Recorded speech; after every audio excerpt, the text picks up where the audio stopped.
you with the ongoing rally in EDSA? I'm sorry? How concerned are you with the ongoing rally in EDSA? What do you make out of their motivation behind the rally? Well, you know, I mean, anyone can hold a rally, and so they held a rally. Ako malakas ang loob ko kasi sa buong kasaysayan, ang iglesia, pag nag-rally, kahit napakarami, hindi sila nanggugulo.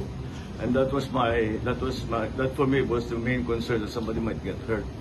Ang problema lang namin is that merong impormasyon na siyempre merong mga mag-infiltrate, mag-agitate. Yun ang inaalala namin.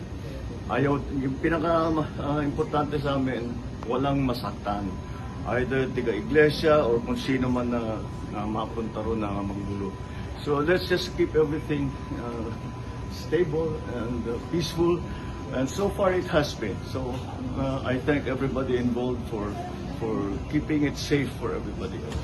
And sir, and your reaction to their allegation that your administration has been having a selective kind of justice daw po?